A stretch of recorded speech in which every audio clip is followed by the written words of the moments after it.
জীবনের শেষ প্রান্তে এসেও বেঁচে থাকার জন্য নৌকার বৈঠা বইছেন ৮০ বছর বয়সী বৃদ্ধ খুরশিদ মাঝি।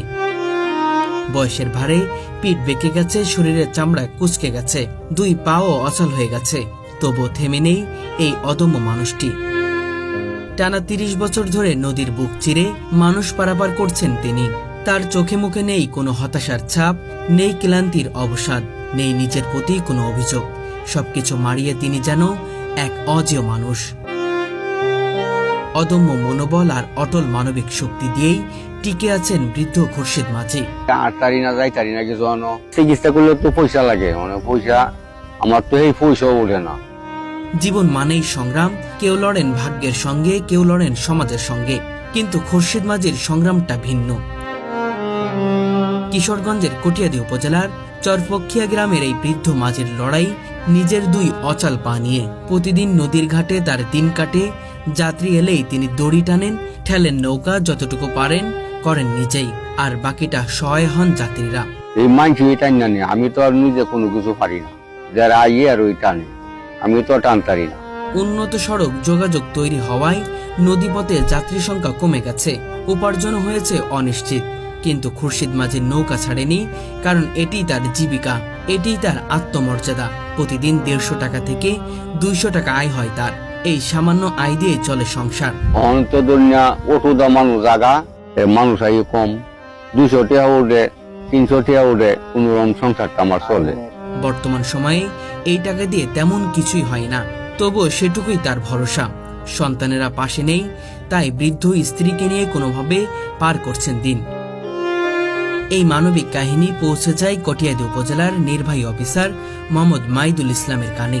সংবাদ পেয়ে তিনি ছুটে যান বৃদ্ধ খুরশিদের সঙ্গে দেখা করতে। কাছ থেকে দেখেন তার সীমাহীন কষ্ট, জীবনের শেষ প্রান্তেও অদম্য টিকে থাকার লড়াই।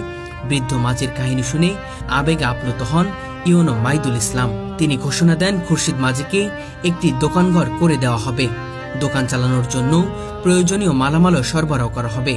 শুধু তাই নয়, সরকারি সব ধরনের সুযোগ সুবিধা যেন তিনি পান, তারও প্রতিশ্রুতি দেন উপজেলা নির্বাহী অফিসার। তিনি গুদারা পাড়ি দিয়ে প্রতিদিন ২০০ টাকা বা ১০০ টাকা এরকম রোজগার করে তার সংসার চলে কোনো মতে। সে প্রেক্ষিতে উপজেলা প্রশাসনের পক্ষ থেকে এবং তার পাশে দাঁড়ানো, সে লক্ষ্যে আজকে আমরা তার কাছে এসেছি এবং তার সাথে কথা বলে জানতে পারলাম যে তার এটাই একমাত্র তার অবলম্বন, জীবিকা। সেজন্য আমরা উপজেলা প্রশাসনের পক্ষ থেকে তাকে আমরা একটা দোকান ঘর দেওয়ার মনস্থ করেছি এবং আমরা দোকানের যা মালামাল লাগে সে মালামাল সহ আমরা তাকে কিনে দেওয়ার ব্যবস্থা করবো উপজেলা প্রশাসনের পক্ষ থেকে। এবং সরকার যে তার পাশে রয়েছে এই জিনিসটা মূলত জানানো যে না, আমরা আপনি অসহায় নন, অসহায়ের পাশে সরকার আছে। সংবাদটি শোনার পর খুরশিদ মাঝির চোখে জল চলে আসে। দীর্ঘদিনের দুঃখ কষ্টের ভাঁজে জমে থাকা চোখের কোণে ফুটে ওঠে আনন্দ অশ্রু।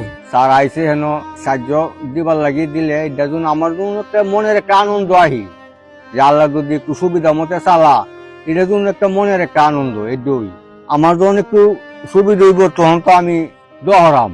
নদীর দড়ি টানা সেই ক্লান্ত হাত এবার দোকানের মাল সাজাবে, মুখে ফুটবে হাসি। এ যেন প্রশাসনের এক মানবিক ছোঁয়া, যেখানে সহানুভূতি কাজে নয়, বাস্তব জীবনে এসে পৌঁছে যায় একজন সংগ্রামী মানুষের হৃদয়। ওনার দেখভালের জন্য কেউ এতটুকু আসে নাই বা আগায় নাই। এখন মনে করেন আমাদের কটিয়াদী প্রশাসনের আসছেন স্যার, উনি আসছেন, আইসা দেখে ওনার সাথে বৈশা কথা বলছেন। সরকারের পক্ষ থেকে যে একটা দোকান দেওয়া হবে, দেওয়ার পরে উনি চালাইবেন, প্লাস এই নৌকাটাও চালাইলেন। এই হিসাবে তো আমরা খুশি, উনিও খুশি, উনি ভালোভাবে চলতে পারবেন। খুরশিদ মাঝির গল্প কেবল একটি মানুষের কাহিনী নয়, এটি এক অদম্য সংগ্রামের দলিল। তিনি প্রমাণ করেছেন জীবন যতই কঠিন হোক, মনোবল থাকলে মানুষ কখনো হার মানে না। আর রাষ্ট্র যখন সহানুভূতির হাত বাড়িয়ে দেয়, তখন সেই সংগ্রামী জীবনও আলোয় ভরে ওঠে। খুরশিদ মাঝির মতো মানুষের কারণে আজ মানবতার সৌন্দর্য বেঁচে আছে। আর ইউনো মাইদুল ইসলামের মতো কর্মকর্তাদের কারণে বিশ্বাস জন্মায়, রাষ্ট্র শুধু আইন নিয়মে নয়, হৃদয়ের স্পর্শেও চলে। এই গল্প আমাদের শেখায় মানবিকতা এখনো টিকে আছে। যদি আমরা চাই, তবে প্রত্যেক খুরশিদ মাঝির জীবনেও জ্বলে উঠতে পারে নতুন আশার আলো। ২০-৩০ বছর ধরে প্যারালাইসিস, চলতে পারে না কোন রকম। নৌকার মাঝে রশি টাইম না গুদারা কাজ চালাই যাচ্ছে। এখন যদি কোনো সরকারের কোনো সাহায্য করতে পারে, দোকান দেখ, যে ব্রিজ দেখ, যদি সহায়তা করতে পারে, তো বাহি জীবনটা একটু চলতে পারবো, এই আর কি। আর আমরা আমাদের কটিয়াদীর উপজেলা প্রশাসনের স্যারকে খুশি, ওনার প্রতি, ওনার জন্য আমরা দোয়া করবো। প্লাস সরকারেও যে এই উদ্যোগটা নিচ্ছে ওনারে দিয়ে, ওনার মাধ্যমে, এই জন্য আমরা সবাই